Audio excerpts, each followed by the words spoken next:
Hello నమస్తే welcome to our channel. ఈరోజు మన రెసిపీ అండి రాజ్మా కర్రీ ప్రిపేర్ చేస్తున్నాను. ఇది హెల్త్కి చాలా మంచిది, అంతేకాకుండా టేస్ట్ కూడా చాలా బాగుంటుంది. ఇప్పుడు నేనైతే నైట్ నానబెట్టుకున్నాను. ఈ రాజ్మా అనేది ఒక చిన్న కప్పు. బాగా నానిన తర్వాత ఇలా ఉబ్బిపోతాయి కదా, వీటిని శుభ్రంగా ఒక 2 సార్లు కడిగేసి మళ్ళీ నీళ్లు పెట్టేసుకోవాలి. తర్వాత దీన్ని ఒక కుక్కర్లో వేసి ఒక 5-6 విజిల్లు వచ్చేంత వరకు ఉడికించుకోవాలి. ఎందుకంటే ఇవి తొందరగా ఉడకవు, ఎంత నానినా కానీ మళ్ళీ బాగా ఉడికించుకుంటేనే బాగుంటుంది. ఇప్పుడు కుక్కర్ గిన్నె తీసుకొని అందులోకి గింజలన్నీ వేసుకుందాం. వేసుకున్న తర్వాత వీటిలోకి ఒక 2 గ్లాసుల వాటర్ పోసుకోవాలి. అలాగే ఇందులోకి ఒక మీడియం సైజు ఆలు పొట్టు తీసి ఇలా కట్ చేసి వేశాను. ఇవి కూడా దీంతో పాటు బాగా మెత్తగా ఉడికిపోతాయి కదా. ఇప్పుడైతే 2 గ్లాసుల వాటర్ వేసి కుక్కర్ మూత పెట్టేసి ఒక 5-6 విజిల్లు వచ్చేంత వరకు పెట్టుకోవాలి. అప్పుడే బాగా ఉడికిపోతాయి రాజ్మా అనేది.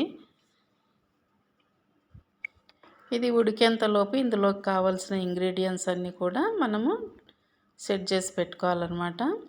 ఇంకా రాజ్మా అయితే ఉడికిపోయింది. నాకైతే 6 విజిల్లు వచ్చాయి. ఇప్పుడు స్టవ్ మీద అయితే ఒక గిన్నె పెట్టేసుకొని ఇంక ఇది మంచిగా ఇందులో అయితే ఆయిల్ వేసుకోవాలి. ఆయిల్ ఇందులోకి కొంచెం ఎక్కువే పడుతుంది, కాకపోతే నేను ఒక పావు కప్పు ఆయిల్ అయితే వేశాను. ఇది చిన్న కప్పే, పెద్దదైతే కాదు.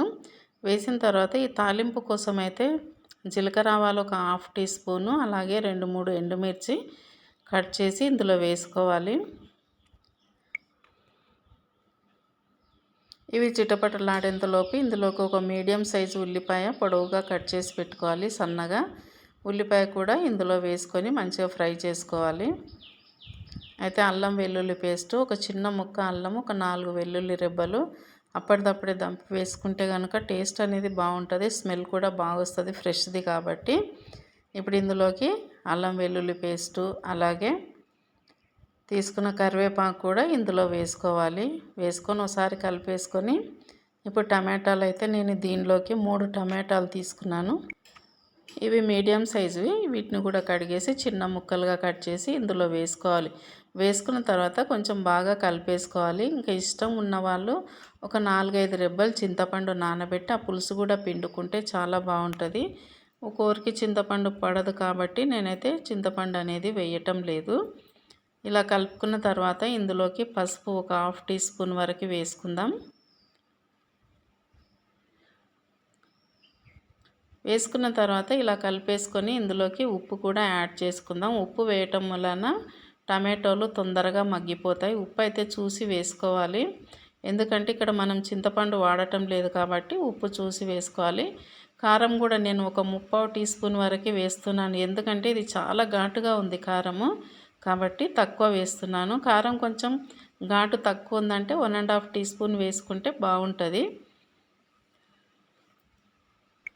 ఇందులో వేసిన టమాటా గుజ్జు అయ్యేంత వరకు కూడా కలుపుకోవాలి. ఇప్పుడు రాజ్మా అయితే బాగా ఉడికిపోయింది కదా, అందులోని ఆలు అయితే తీసివేశాను.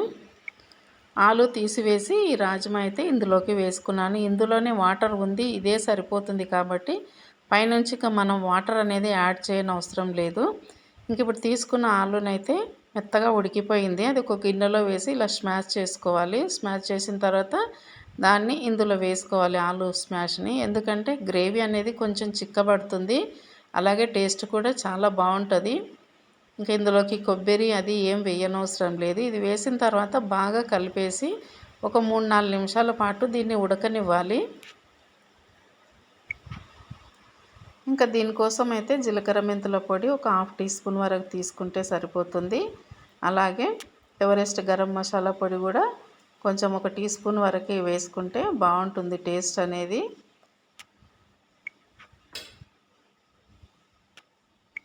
ఇది ఎవరెస్ట్ మసాలా పొడి అయితే వేసాను. ఇంకా ఇప్పుడు ఇందులోకి జీలకర్ర మెంతుల పొడి అయితే ఒక 1/2 టీ స్పూన్ వరకు వేసుకుందాం. బాగుంటుంది స్మెల్ అనేది, టేస్ట్ కూడా బాగుంటుంది, హెల్త్ కూడా మంచిది కాబట్టి అప్పుడప్పుడు మనం ఇలా వాడుతుండాలి. జీలకర్ర మెంతుల పొడి అయితే నేను ప్రతి పచ్చళ్ళలో కూడా వేస్తూనే ఉంటాను. ఇవి వేసిన తర్వాత ఒకసారి బాగా కలుపుకొని ఇంకొక 2-3 నిమిషాలు ఉడికించుకుంటే కూర అనేది రెడీ అయిపోతుంది. ఇది చపాతీ, పూరి, జొన్న రొట్టె, తర్వాత మసాలా రైస్లో కూడా చాలా బాగుంటుంది ఈ కర్రీ అయితే. ఇంక ఇప్పుడైతే కర్రీ బాగా ఉడికిపోయింది కదా, ఇంకా దింపేసుకొని వేరే గిన్నెలోకి ట్రాన్స్ఫర్ చేసుకోవటమే. ఇంకా ఇష్టం ఉన్నవాళ్ళు ఇందులోకి కొంచెం కొబ్బరి పొడి కూడా యూజ్ చేసుకోవచ్చు. మాకు ఇష్టం ఉండదు కాబట్టి నేను స్కిప్ చేశాను.